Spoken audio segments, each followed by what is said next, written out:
Hey YouTube, it's time for the annual Bill and Ted's Excellent Halloween Adventure review from Dave and Brian. Excellent. So, unlike Hollywood, who ended their Bill and Ted show a couple of years ago and have not returned to having a show, and it seems like they're not going to, thankfully, Universal Studios is continuing with the Bill and Ted show. Yep. So, I got a bunch of notes, and Brian has some too. So first, there's a decent amount of Hillary and Trump in there. Actually, I felt it was very, very minimal. Hillary shows up like 2 or 3 times. Trump shows up once, but So I'm not really sure what we can do here without doing spoilers. So we're just going to kind of mix it together, I think, as we usually do. So yeah. Hopefully, if you wanted to be surprised by this, you would have not been watching the video. The plot is weak. It's just halfway through the show, they're like, so what are we doing? I don't know. But the basic concept is they're on the Star Killer base from episode 7. If you watch, Star Wars. That's something I just knew was Star Wars something. Yeah. It stars Kylo Ren and Bill and Ted. And they even do the SNL sketch for the Undercover Bosses with Kylo Ren, where he comes out dressed as a low-level, technician. Hi, my name is Ken, and I'm a technician here, but I know Kylo Ren. I can say hi if you want, and that kind of thing. But they call him out on it immediately, like, we know you're Kylo Ren. We see it, and he's like, no, I don't know what you're talking about. Yeah. The dance numbers are pretty good. Yeah. The lighting is quite different. There's actually lighting on the stage itself and truss on the stage itself, which I've never done before, which is interesting. The Avatar guy comes back again, except it's not a guy. It's a lady. Sex with their tails. Sex with their tails. All right, can we please stop that joke? It's really tired. Well, the crowd goes crazy for it every time. So. I don't know why. And again, the plot of the show is that there's no plot of the show. I mean, yeah. Nobody steals a phone booth at all. Nobody. They get in it, they get out of it in the beginning, and then they go in at the end. Maybe they're trying something different, which is good, but it's just weird that nobody tries to steal the phone booth. The red box gag is, all right. It's not great. The body falling from the ceiling every year feels kind of forced. It's like, oh, well, we have to have a body fall, so I guess this guy will fall. Yeah. The woman who plays the Jenny McCarthy characters in the past, there's no program. We don't know the actors' names, so we can't call them by their names. Yeah. We would, but we'd only know what characters they play.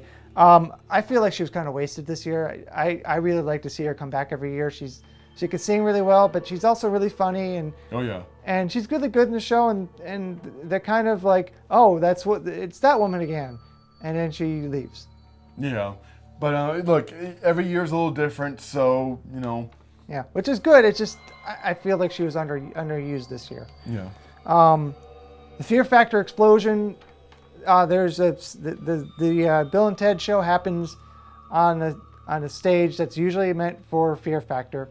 And there's a few permanent set pieces, and every year they always have an explosion off to the right in the same spot, the same explosion. So I'm guessing it's part of the Fear Factor show somehow. That also felt like they kind of like, well, we got to do this. It's always in the show, so it was kind of weak this year. I think it was like kind of there because it needed to be. I did think the Pokemon Go sketch was pretty funny. Pokemon Go is everywhere. People who've never played Pokemon in their lives are playing Pokemon Go. Yeah. It's actually kind of funny to see somebody dressed as, it was a female, but she was dressed as Ash, I think with a Pikachu backpack.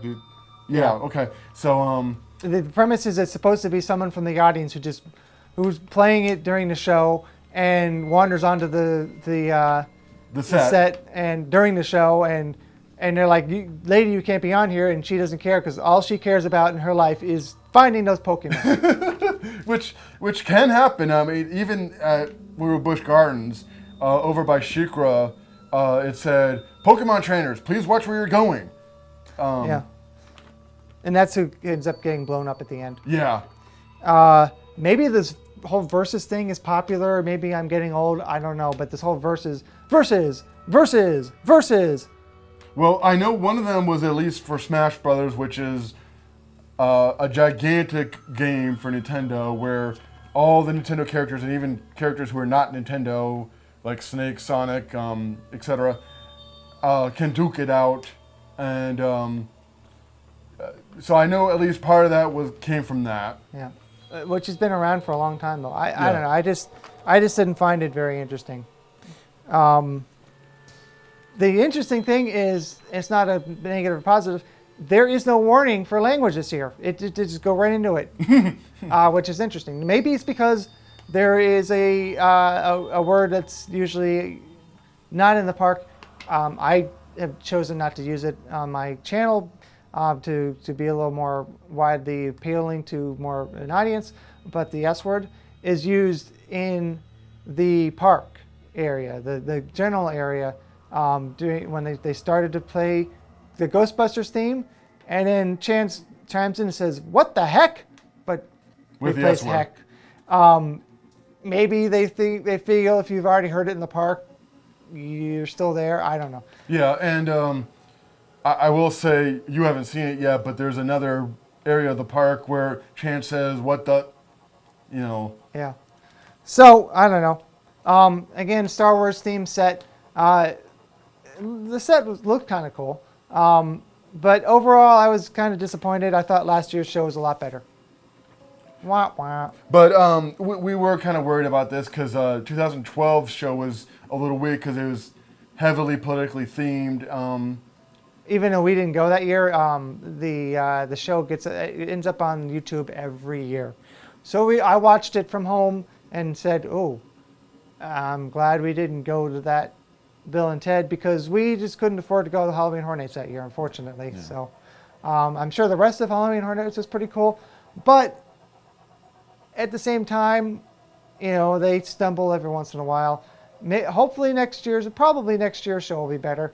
So if you're going to Halloween Horror Nights, go anyway, because the more people they have, the more likely they are going to keep it.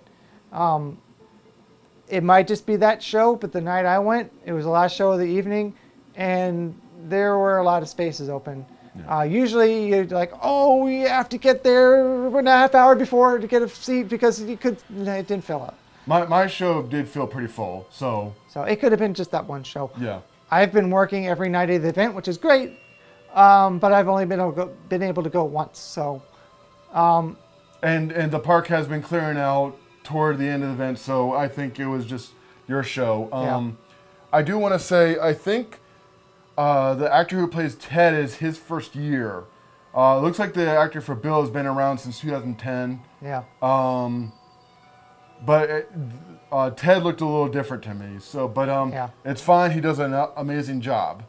Yeah. So, and unfortunately, because we're working, we probably are not going to be able to see the last show of the year, which is too bad because that's the really good one. Well, that's when they change all the lines up because just to throw off the audience because by then everyone is repeating the lines. Obviously, they haven't done that yet because it was only the second weekend of the event. So even us Orlando residents probably haven't learned the lines yet. So that's kind of brief this year, but that's how I feel about it. Kind of weak. I personally liked the show. I thought it was great. I thought Trump's one scene was hilarious. They do a thing where it's a face, but the eyes are somebody else's eyes and the mouth is somebody else's mouth, and he's doing all these Trumpisms like it'll be huge, it'll be great. Conan O'Brien didn't invent it, but basically they shoot the video of an actor, and then they put the rest of Trump's face over it, so and then the face behind it moves around, so it doesn't line up at all. But that's the point. But it's stupid to me. I always thought it was pretty funny. So I believe, and just for the sake of history, I believe Clutch Cargo, an old show from the 60s, would animate only the mouths. Actually, I don't think it was animated. It was like cartoon stills with actual actors' lips talking. so it's an old thing, but Yeah. it was done for effect. I thought it was kind of weak. So again, as always, if you have not subscribed to my channel, please do. Please watch my other coverage of Halloween Horror Nights and Hollow Scream this year, walkthroughs and other videos. And if you like this, please comment, please share this on Facebook, Twitter, YouTube, or whatever. And, maybe click on an ad if you like. Yep. Thanks for watching.